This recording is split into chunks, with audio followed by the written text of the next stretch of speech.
Let's begin what's trending from Abuja, where Nigerians are reacting to results from the Federal Capital Territory Area Council elections, with the ruling APC sweeping 5 out of 6 chairmanship seats over the weekend.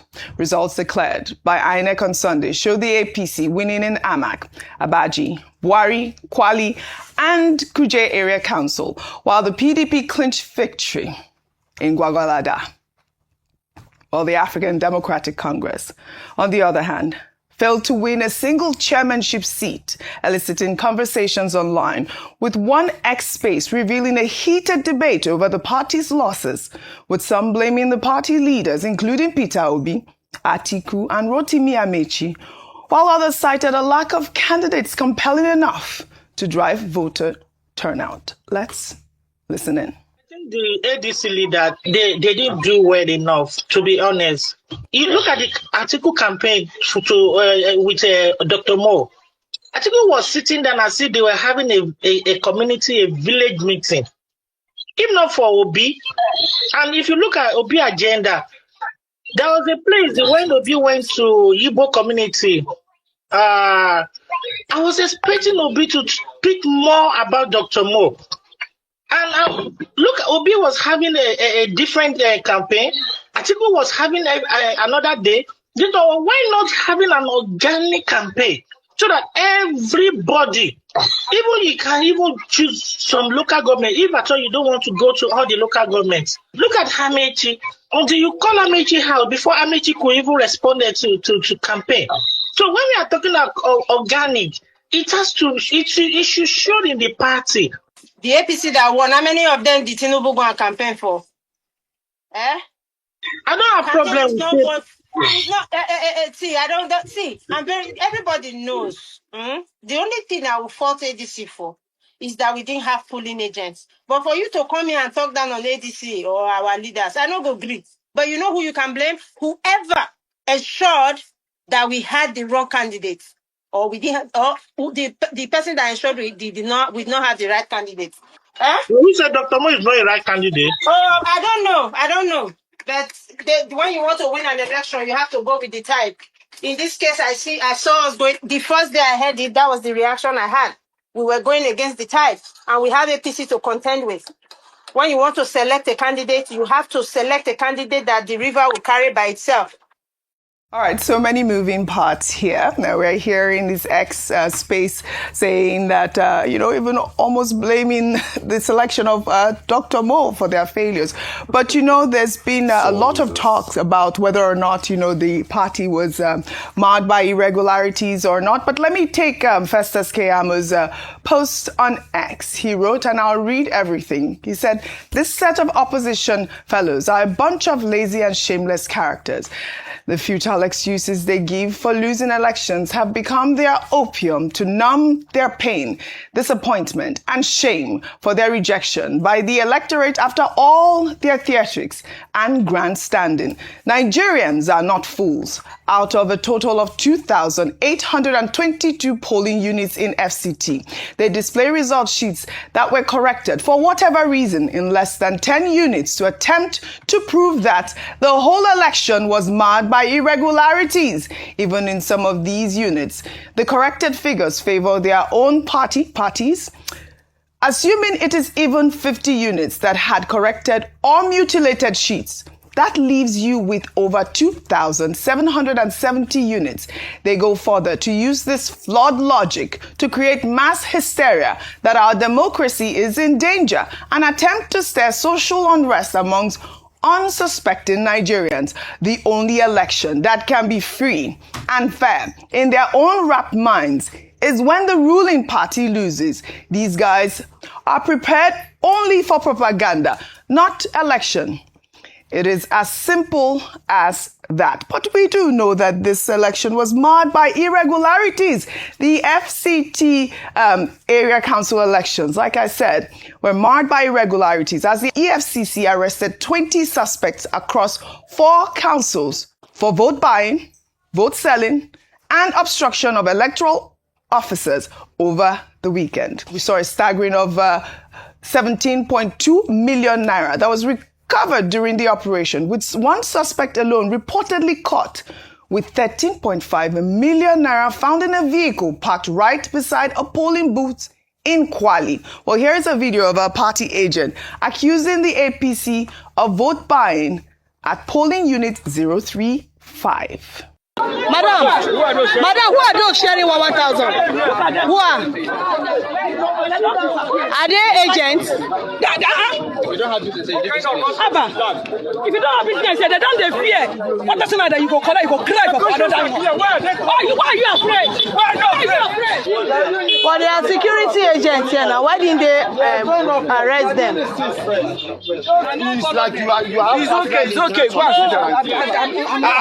Some people they are going. You are still following them.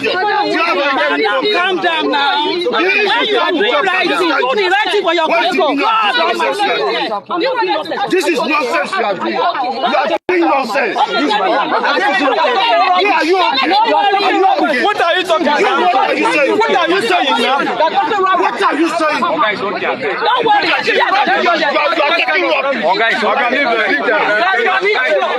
That's quite shambolic. We did see videos, Ayo Rufai, Dr. Abati, of this vote buying process all over social media on Saturday. Over the weekend was quite alarming to see that. Well, meanwhile, throughout the voting on Saturday, voters took to social media to recount their stories of disenfranchisement and some of the difficulties they faced trying to exercise their right to vote, while others spoke to the press. Let's take a look. The minister defranchised a lot of people from voting. I live in Maraba. I have my polling booth at Zone 1. Zone 1. Since the inception of voting in the FCT, I normally leave my house for voting 5 a.m. to that place. But in Wike, the minister blocked all the access route to the FCT. What he has been doing in River State, that what he brought in FCT. I entered there, joined you, reaching me to vote. They said my name, they cannot find my name in the system. What's the meaning of that? And to vote is my right. I have to vote. Honestly, there is much corruption in this vote because you can see the way money is just flowing. People are selling their destiny to go and vote for whosoever will so suffer again. So I pity Nigerians. So I will not just come under the sun and stand and then they are inside AC. And I'll come and vote just like that and go and they will say they will do work. Which work are they doing? So you rather sell your conscience than to vote? It's better. That one I know myself. I can drink maybe Coke, Montina in the evening when I break my fasting instead of the one that will come and stand in the sun. They will not give me anything and I will still go back, nothing. And even if they win, do they know me? They don't know me. So it's better I sell my goods. This was so heartbreaking to watch. She would rather sell her vote. And we're seeing these everywhere. I'll take Atiku's statement, which he wrote on Sunday evening. He accused the APC government of deliberately shrinking democratic space and harassing dissenters. Atiku also called on opposition parties and democratic forces across the country to urgently close ranks and forge a united front. And I'll read his statement in part. He wrote, "A democracy without vibrant opposition, without free political competition, and without public confidence is democracy in name only. If this chokehold is not released, history will record this era as a period when our hard-won freedoms were traded for fear and conformity." Rufai, I'll come to you on your comments. Okay. I mean, like I said before, and in responding to Mr. Kiyamo, it was not only the mutilated results that made people say the process was shambolic. A process where you had a curfew to start with. A process where people were prevented from moving around to be able to get to the polling units in the first place. A process where a lot happened in the polling centers. A process where they were vote buying. See, if EFCC said they could only apprehend 20, know that they were way more than 20. There were hundreds of people buying votes everywhere. So it's the only one they could catch that is 20. So it was 17 million naira though. In fact, that's the one they saw. 13 million. That's the one they saw. What about the one they did not see? That's just it. Then what happened at the coalition center? You know, were people given a free latitude to be able to air their views at the coalition center? And that's why we've always complained that that's why we want to eliminate the coalition center, because that's where most of the fraud happens. That's why we're talking about the IRF, making it justiciable. Let it be a portal for coalition, not just for viewing of elections. Because we know once they take it to the coalition center, any party that has more muscle will get to the coalition center there, and they will do the bidding of that political party. So we saw all of this. So for somebody to say this is mass hysteria, people are just, they don't know what they're doing, they don't know what they're saying by saying the process was flawed. The process was indeed flawed. And that's why I say it would be delusional for you to call this a free and fair process. For those that were commenting, I mean, I think those ones are just being sore losers. The opposition too has, those ones are just being sore. The opposition too had its fault, honestly. They didn't mobilize the way they were going to mobilize. If Atiku Abubakar is saying that they must have a concert of effort for opposition voices in democracy, he's not the one supposed to be leading it. Why is he telling us? So the opposition has their fault. I'm not going to exonerate them. They have been shambolic, to say the least. But also, the incumbent party acts like it is God. And it also stifles opposition voices. And those are the facts on ground. We can't deny all of that. All right. Meanwhile, the FCT minister, Wike, did not hide his excitement over the election results, describing it as a clear endorsement of President Tinubu's leadership. Speaking on Sunday, Wike stated that the party's success, particularly in remote communities across the FCT, signals that the government initiatives are beginning to impact lives at the grassroots. He also took a swipe at critics, saying the results expose what he called emergency Democrats, who have chosen to see nothing good in the country. And what has made me happy today is that his touch at the satellite towns is unprecedented. When you go to the satellite towns, you can't believe what the people have. People who have not seen the impact of government have said, can this really be true? And it is his politics and his attempt to make sure that they're giving people back their hope. And that is what has led to the victory of APC today in FCT. Reactions trailed this comment. While activist Martins Osher, also known as Very Dark Man, turned his camera on a dilapidated government school in Abuja, used as a polling unit during the FCT area council elections. The video, which is now making the rounds on social media, showed the school with a damaged roof in shocking disrepair while elections were being conducted inside. Let's take a look. You remember this primary school today where you won't vote? This is a polling unit. See the primary school zinc. Come beside. Come here. They show the school. Up of the roof. Stand for that side. Stand for that side. See the roof. See the school roof. Students. See the school environment. Now, you remember here today. They know they come here. Government know they come here. But today when they want votes, they come here. It's absolutely spot on, Dr. Bati. And this raises very important question. If this is the state of a government school in our nation's capital, what does that say about the government's priority on education, or indeed its grassroots policy? The children of Abuja deserve better. I mean, he said they're Very Dark Man, and these government officials have not been in this school except during this practice. And we hear Wike saying that, the votes in the FCT proves that, President Bola Ahmed Tinubu's leadership is working, especially at the grassroots. And I know that the president has also commended him for the elections. Okay. Let's start with the schools, because that will seem to be more urgent. Yes. Now, it's not just the children of Abuja. Nigerian children, anywhere. Yes. Whether it's in Sokoto or it's in Lagos or anywhere. Or where is that your village? Oh, Lagos Island. Lagos. Deserve access to good education. The government talks about Safe Schools Initiative. The government talks about basic education policies, and yet at the end of the day, these children, they are put in schools without roofs. There are some, in fact, there was a picture that was circulated of children sleeping on the floor to be able to receive, instruction in their various schools. That in itself is disgraceful.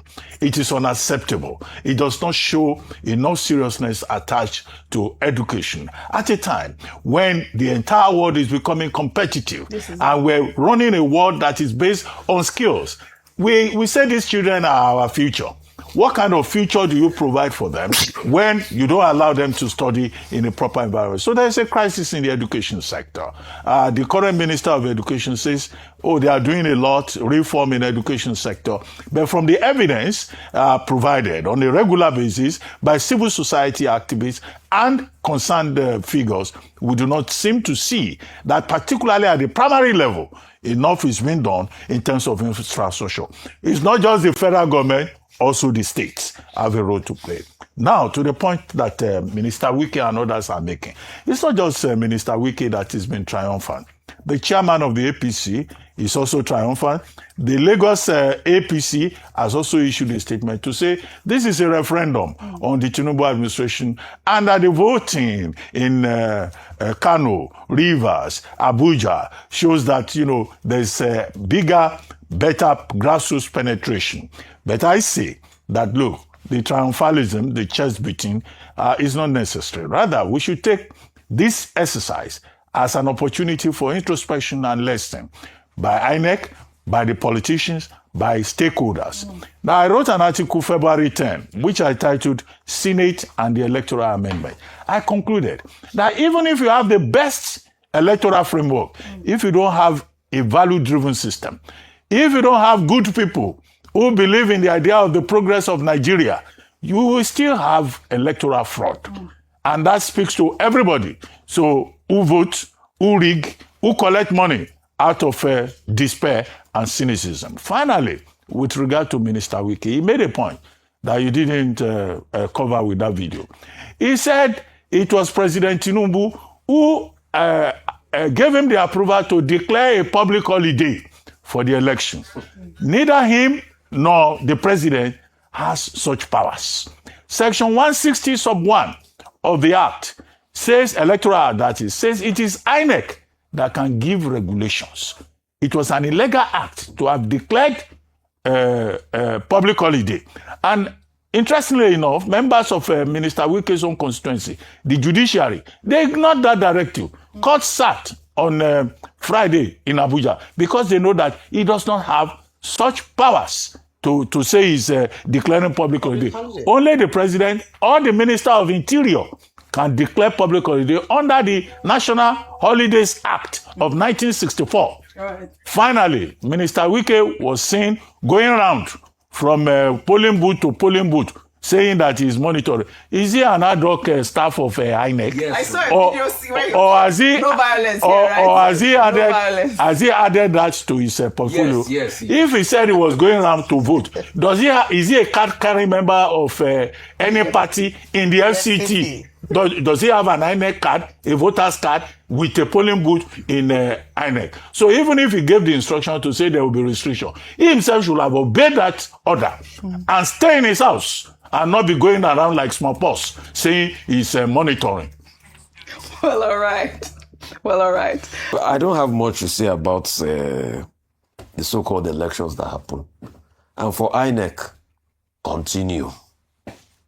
I yield the floor. All right, Dr. Bati, your take on the stories this morning. Okay, very quickly. The big event over the weekend, February 21, Saturday, definitely was the elections in the 6 municipal area councils in Abuja, the by-elections in 2 local councils in Kano State, and then also the elections in Rivers, all giving APC the dominant position, winning 5 out of the 6 area councils in Abuja. It seems to me that we had said previously that this will be a litmus test for the Electoral Act 2026. Those elections taking place, the first set, under the framework of the Electoral Act 2026. And we may well say that all these by-elections and off-cycle elections that will come will be like, test cases for what will happen in 2027. What have we seen in the elections that just ended? Is the critical point about voter turnout. What is democracy if the voters don't come out to vote? It is called participatory democracy. It is called democracy of the people, for the people, and by the people. Now, in Abuja, to be specific, to use that example, most of the people did not turn out. I saw a post by Frank Tietie, who is, part of our team, in which he showed that in Asokoro, he went to about 6 polling stations at about 9:30 a.m. on voting day. The INEC officials were there, but no voter. Some other persons have reported that by 1 p.m., they went round. In some polling stations, they didn't see anybody. Voter apathy undermines the participatory content of popular democracy. So how do you explain it? Considering the fact that Yaga Africa had done a report in which it has said, there will be voter turnout, in the northern part of the country. There will be a lower enthusiasm in the southern part of the country. Now we have had these elections immediately after Electoral Act 2026, and the people refuse to come out. You may say, in the case of Asokoro, reported by Frank Tietie, that, the elites, they actually don't go out to vote. Maybe some of them have already run away to London, to US, monitoring situation from home. That's from abroad. That's the pattern we have seen. But what of the other parts of Abuja where people did not come out? So I think the lesson here is that the voter mobilization unit of INEC still has to do a lot more to mobilize the people. The political parties also need to do a lot more to mobilize the people. Otherwise, in 2027, everybody will just assume, as we have always pointed out here, although some people say we should not be saying that, it will appear that the election has been won and lost. So the people will say, why bother? If I vote, it won't make any difference. Democracy is about the people who come out to vote. That is why, if you don't come out to vote, you have abdicated your responsibility. You have abdicated your own civic duty. What is the second message? Now, INEC, I don't think, can be blamed. INEC showed up very early in all the polling stations that they showed. They were there long before 9 o'clock. But if the people do not come, what can INEC do? The only thing that INEC can do is just to collect, count the votes of the people who show up.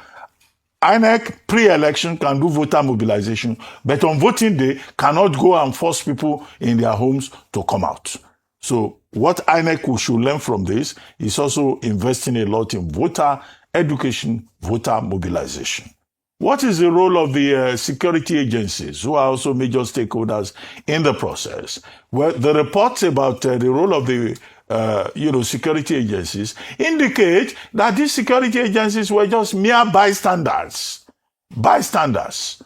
In one particular polling station that was recorded, there was open buying of votes. The question was asked, what are these security agents doing? Police, civil defense. They were more like spectators. They just allowed the party agents, the politicians, to do their own thing. That is not good enough, because security will need to be guaranteed. And that's perhaps why some people even decided to stay away. Number 4, of course, is that I haven't heard much about this electronic transmission. Maybe in the days to come, there will be commentary about that. But it looks like in Abuja, the vote has been won and lost. In Kanu, APC won in the 2 by-elections, APC. So, which will indicate that Governor Abba Yusuf, on the surface of it, has shown that he too can deliver the APC in Kano State. But there is a caveat to the Kano situation, and that is the Kwankwansia movement saying that the 2 candidates that won, they were actually the nominees of the leader of the NMPP, that's Dr. Rabiu Musa Kwankwaso, who were given the positions by Kwankwaso because he wanted to compensate their fathers. But as it happened, those two candidates who won in Kano Municipal and another local council decided to join the APC along with the governor. But generally, we have also seen, in terms of future photo, that there will be a lot of litigations in 2027. Already, the People's Democratic Party jubilating that, oh, this is evidence of the resurgence of the PDP, is also saying that it won not just in Gwagwalada, it won in Kuje and also 2 local councils. And Dr. Paul, I think that's his name, Amos Paul, who is a candidate for the Abuja Municipal Council, says he's going to go to court.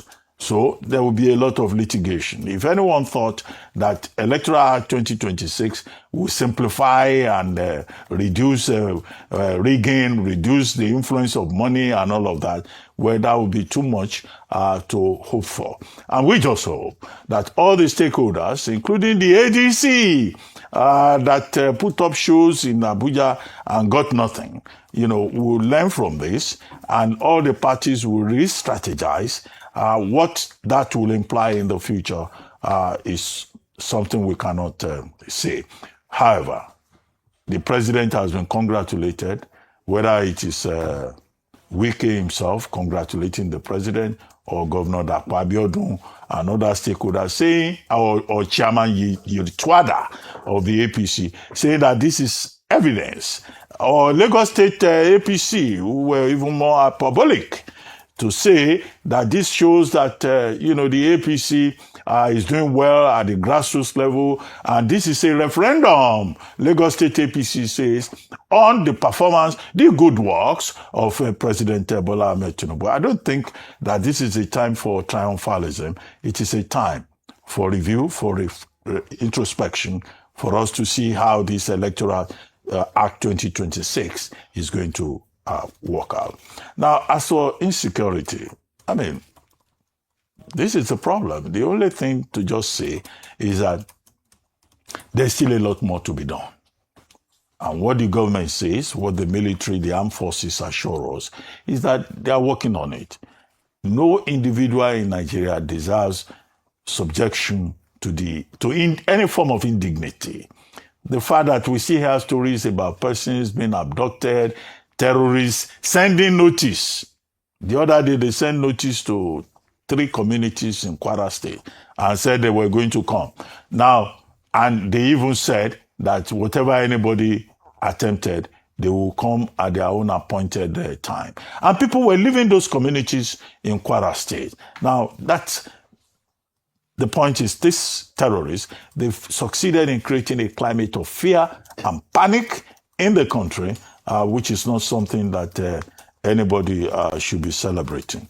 It means that the work of the security agencies continue. What the government has done is to seek collaboration with the United States, with Turkey, and the deployment of, they call it Tucano, even if the experts say Tucano jets are not necessarily the best type of aircraft, and that they are even outdated, that you can deploy. But we'll see what happens after the various elections. But it is a tale foretold in 2027. The APC may still well be triumphant in the light of indications that we're seeing. But it's a challenge to the political parties to be better organized, and for INEC to learn whatever lessons it can learn from this process and scale up in terms of voter education and voter mobilization.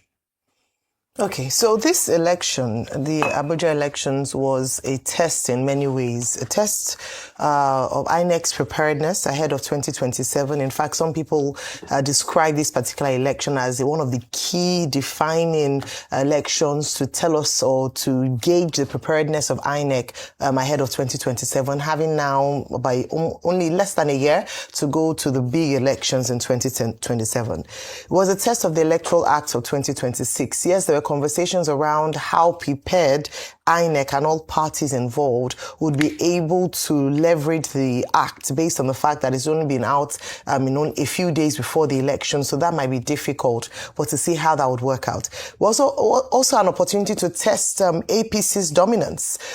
They've been talking about the fact that they're the popular party, they're dominating the politics in Nigeria's election, and so this was a fine moment for them to demonstrate that, particularly because Abuja was a sore point for them in the last elections. Recall that during the presidential elections, they were not able to get the popular vote in Abuja. It was also an opportunity to test the opposition's strengths. We've been talking about how opposition is dead in Nigeria, practically dead in the political space in Nigeria, and APC seems to be the only party on board. And we saw this play out in the elections where PDP won only 1 out of the 5 areas in Abuja and none in Kanu and Rivers State. So looking at the state of the opposition party and what that signals for democracy in Nigeria currently, it was of course also a test of Wike's influence. Whether you like it or not, that was a big part of the elections over the weekend, such that even in the president's statement, he acknowledged, singled him out for acknowledgement, even though his acknowledgement was that based on the work he had done in Abuja, the people came out. But there were other areas, and now we can now understand the politics in Rivers State a bit better to see why, a side was picked or why one person was told to defer to the other based on the political influence and, political credits they could bring to the particular party. So in these areas, and in saying that Wike showed his strength, showed his influence, because APC almost had a sweeping elections with, in some areas, landslide victories. But the big question would be that, was it free? Was it fair? Was it credible? Are we coming to work this morning, or people observing or speaking about how credible the elections were over the weekend? Sadly, no. So I'll go back again to the critical success factors, one of which was INEC. INEC, I have a big question to ask INEC this morning, and it is this: what do we have to do, or what do they need to give Nigerians the elections that we deserve? I say this because time and time again, we keep having excuses despite the huge sum of amounts put in for budget allocation to INEC, despite the many promises that they make that, oh, this one will be different, we're going to be better. In fact, the last election, in Abuja election, instead of they're working with EFCC to go around town so they can apprehend quickly all those involved in vote buying. Yet, we come back at the end of an election cycle, election process, and there are complaints. Yes, there are things that worked, and I will be fair to give them that, but the complaints and the disgruntledness surpasses the praises. Now, let me break it down where INEC failed in the last elections. They released a statement to praise themselves, countering what people were saying around low voter turnout, saying that, oh, the voter turnout in this election was even better than the 2022 election, the same type of election. But my goodness, if you're comparing 9% in that election to 15%, I mean, if you got 15% in an exam, is that pass or fail? That's nothing to boast about. That's nothing to celebrate. It means that the work of voter sensitization, awareness has failed. And so we need to question again why and how much money was spent, and if it is justified, if INEC cannot prosecute an election without these kinds of complaints. One of the reasons for low voter turnout is that the polling units of some registered voters were reassigned or reallocated very close to the time of election. Why was that the case? Why wasn't adequate information provided? Why in the first instance were voters moved from one polling unit to another 24 hours before the election cycle, disenfranchising Nigerians who were prepared to vote? We already have a situation of low voter turnout. You then compound the problem, exacerbate the challenges by making it difficult for people to actually go out to vote. It's mind-boggling. And so these are questions that INEC needs to come out to answer. Another thing is around logistics. According to Yaga Africa's preliminary reports, one of the CSOs that monitored the elections, they actually said that many of the polling units did not start on time. In fact, the prescribed time of starting elections was 9 a.m. Some of these people were not even ready at 9 a.m. Voter accreditation started at 10 a.m. in many of the centers, including the Abuja Municipal Area Council. noted was Wuse, was pointed out, Wuse area and Gwarimpa, that in these areas they started significantly late. When will INEC get logistics right? When will they get administration right? We cannot keep saying that these are things. Other countries, including on the African continent, run elections, and Nigeria is supposed to be that model bastion of prosecuting elections because of how advanced we are in our democracy. Why do we keep getting it wrong? I think it's high time we do not get satisfied or just continue to look at the inefficiencies of INEC and let them go year in, year out, election-wise, election in and out. They've prosecuted for so many years, yet keep failing the Nigerian people. Hence, you would understand why people do not trust the process and why people would rather stay at home rather than come out in what they would consider a waste of their time if INEC cannot give them a free, fair and credible elections. Beyond that, we talk about vote buying. Like I said earlier, there were strong statements around this. They were going to do this, we're going to do X, Y, and Z. And yet we still saw it. And even though largely one of the praises for the elections is that violence was not as bad as it would have been in other parts, there was heavy security deployed. However, in some instances, the security agents themselves were the ones stopping election observers or people to go and vote, exercise their franchise. There was a curfew imposed in Abuja, and there are question marks around, was there a need for that? And so these are the questions that we must respond to and answer ahead of the elections in Ekiti, in Osun State, and of course the big ones in next year for the presidential elections, if people will believe the process. So you can spend as much money as you like on voter sensitization, on awareness programs, because they can come and defend and say we've been telling people to come out and vote. But if people do not believe in the process, or we continue with these inefficiencies, you will still continue to see a large percentage of voter apathy. Now, very quickly to... This is a statement of the Obedient Movement as a press conference on the AMAC chairmanship elections in Abuja today, the 23rd of February 2026. We address you today with a heavy heart, filled with both profound disappointment and righteous anger. The result of the Abuja Municipal Area Council AMAC chairmanship election held this past Saturday, February 21st, 2026, are not just a political setback, they are a brazen assault on the foundation of our democracy. As many of you know, the Obedient Movement and indeed fellow Nigerians threw their full weight behind the African Democratic Congress, ADC, candidate, Dr. Moses Paul, and his other candidate, inspired by the visions of a new Nigeria, with our supporters mobilized with unprecedented passion, creating a powerful coalition for a change. The Independent Electoral Commission contributed to the voters' apathy by dividing the polling unit without informing the voters, making it difficult for voters to locate their polling units. Many left in frustration, not voting, with 7% turnout. His Excellency Mr. Peter Obi showed his capacity once again with the love of the Nigerian people who came out to support the candidate of the party within a short time of joining the ADC. By calling his supporters to come out and vote, this explained the marginal increase of voters within the compared previous voting pattern in the FCT local government elections. We were clearly ahead in the polls. The will of the people was undeniable. Yet, that we witnessed was a criminal subversion of that will. The declared victory of the All Progressive Congress was not earned at the polling unit. It was manufactured through a campaign of violence, intimidation, and blatant manipulation. Our agents on the ground were systematically targeted. They were harassed, threatened, intimidated in a desperate attempt to silence them. Tragically, this campaign of fear culminated into the ultimate prize of one of our most dedicated agents, a patriot named Malam Musa Abubakar, popularly known as Dengue, was at his post in the Gwagwa polling unit for resisting a daring attempt by hoodlums to hijack ballot box and subvert the will of the voters. The fear factor was also what they used as they started threatening agents early to point out the agent fled. We did not alert everyone at the point of the situation so as not to scare other agents from their location about the thuggery going on by the APC.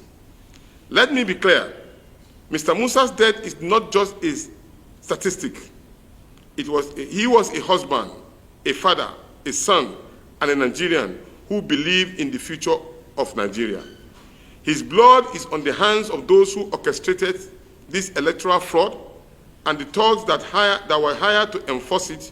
We appreciate Dr. Mo and his team for visiting the family immediately in solidarity and providing support. We condemn with outrage that with this act of stealing of the people's mandate, the people of Amak spoke clearly with their votes, choosing a new direction with Dr. Mo and the ADC. Their voice was stolen in broad daylight. We will not stand by and watch our democracy being discredited. We demand a full and transparent review of the election results and a call on the security agencies to bring the perpetrators of this violence, especially the murderers of Musa, to justice. We call on all Nigerians, on every civil society groups, and in the international community to stand with us in this particular trying moment of our democracy in Nigeria. We must condemn this electoral injustice in the strongest possible terms. We urge INEC to act immediately to address this grievous allegation and restore the sanctity of the ballot. This is no longer about one election. This is a fight for the soul of our dear nation. I dare sign on behalf of the Obedient Movement. I thank you very much for listening. Oh, sure. That is to tell you the level of the Janjaweed action of the minister, because he gave actually directive that nobody should move. While he gave directive, the intention now is clear that he was trying to make sure that people do not come out to protect their vote while he went to go and conspire and do what he has to do as against the will of the people. This is the level of the impunity that Nigerians have been held. You see, the issue of protecting votes is actually the duty of the states. The police, civil defense, I mean all security apparatus, they are the ones saddled with that responsibility. It is constitutional. But in this case, we have had the INEC itself is being captured. We have the security agents that are being captured. We have various institutions that are being captured by the state, and that by those who are in position of power. The question you want to ask is that, Nigerians, do we continue in this light? At the end of it all, you may not have a country of your own. We are only providing the opportunity for you to challenge, and we are asking you to work with us. We need to get this country back. It is being continuously being hijacked by criminal tendencies. We must not, as a people, continue to submerge ourselves or allow this to continue. It is heinous, it's criminal, it's treasonable, it is unacceptable to every living standard of our country, all in the international community. So we must stand together and work for Nigeria and work for the future of our country. Well, just to say that the 2027 will definitely not be like the 2026. One of the things that we all know, especially here in Abuja, is that when it comes to the general election, the citizens of Abuja, the residents of Abuja, do come out en masse. And so there will not be a repeat of what you have seen, what you saw happen on Saturday. And for those who would want to believe that there's anything within the Obedient Movement that has gone down, it hasn't. In a way, it has even, exploded more exponentially, and the growth it's out there.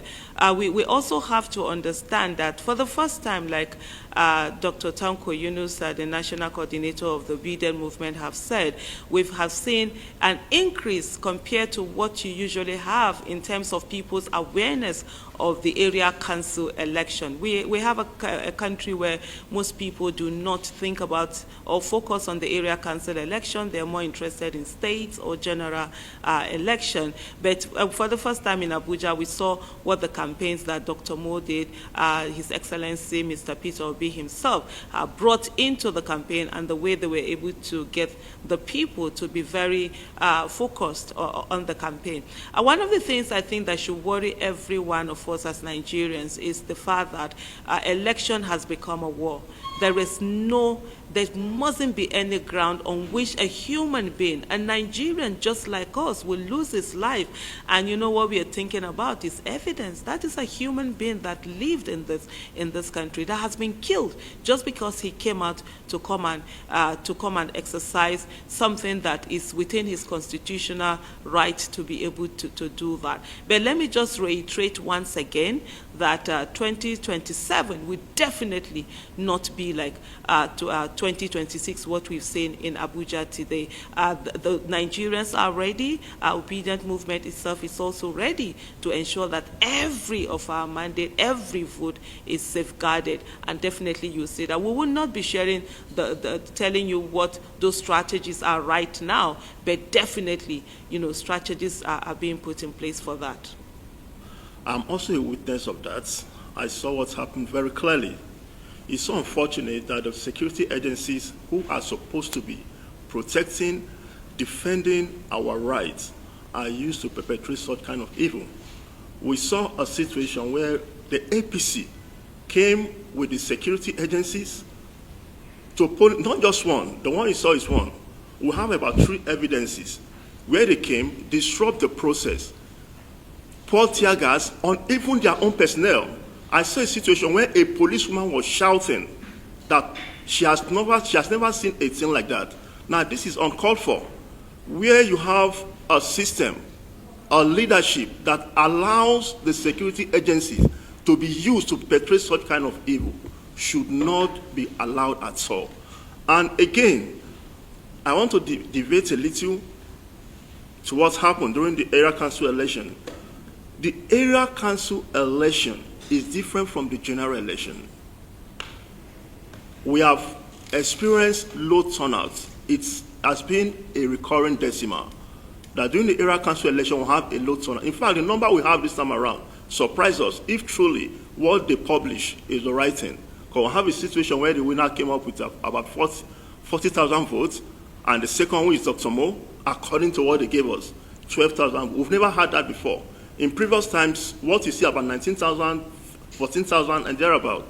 So it has been like that. The low turnout voter apathy has been like that. So there is no room for comparison from the question the other person asked. There's no room for comparison between the area council election and the general election. We believe strongly that the general election is going to be a different ball game entirely. And the people of FCT, they are enlightened. These are learned people. They did it before, and we believe this time around they're going to do it again in the 2027 election. So there's no room for comparison at all. Now, there is one issue that really bothers us. We really want to know, I think this is a question we need to ask. Why is it that at the 11th hour, we have a situation where INEC will be changing the goalposts? People who knew where that their polling unit used to be, on the day of the election, there was no information. If it was going to be something like, we expect that 2 weeks before the election, you make a publication that this and this and this has been changed, so that people will go and know their new voting unit. But it's surprising that on the day of the election, that's where you see a new polling unit, you go to your previous polling unit, find out it's no longer there. Why? I think we need explanation for this.